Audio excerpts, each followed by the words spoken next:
tu dois prendre une décision en une fraction de seconde. Sinon, tu es morte, sinon, tu es morte. Un sursaut, Jude, en Samarie, en Cisjordanie, où ces deux terroristes, ne nous trompons pas, c'étaient des terroristes. Il y a eu une confrontation avec l'armée israélienne. Ils sont restés là pendant 2 heures à essayer de les faire sortir. Ils sortent. On dirait qu'ils se rendent.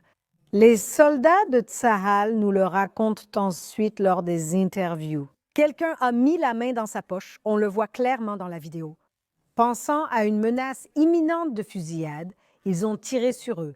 Bien sûr, les médias voient les choses très différemment et tous les gros titres affirment qu'Israël exécute sommairement des personnes qui se sont rendues. Comment gérons-nous tout cela au milieu de ce que nous traversons? Émilie? Eh bien, je veux dire, je pense que l'armée a dit qu'elle enquêtait là-dessus, donc je vais réserver mon jugement sur la situation.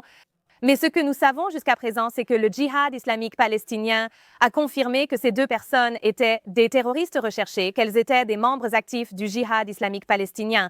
Et je pense que le problème que j'ai constaté concerne la façon dont les médias en parlent.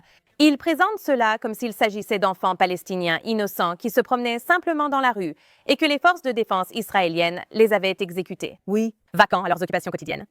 C'est une déformation totale de la réalité. Je trouve très malhonnête qu'un membre de l'autorité palestinienne se plaigne alors que l'autorité les pourchasse aussi. Et je pense qu'il est irresponsable de la part des médias de donner leur avis sur ce sujet de la manière dont ils l'ont fait jusqu'à présent. C'est ce que nous subissons depuis 2 ans. Et les gens ne semblent pas se rendre compte que les règles d'engagement de Tsahal sont en réalité très, très strictes. En fait, de nombreux soldats se plaignent que leurs règles d'engagement pourraient parfois mettre leur vie en danger. Et c'est la terrible situation dans laquelle vous vous retrouvez. Vous devez prendre une décision en une fraction de seconde. Les gens ne semblent pas comprendre que ces soldats, nos soldats, doivent prendre ces décisions de vie ou de mort concernant leur propre vie, concernant la défense de leurs troupes face aux terroristes.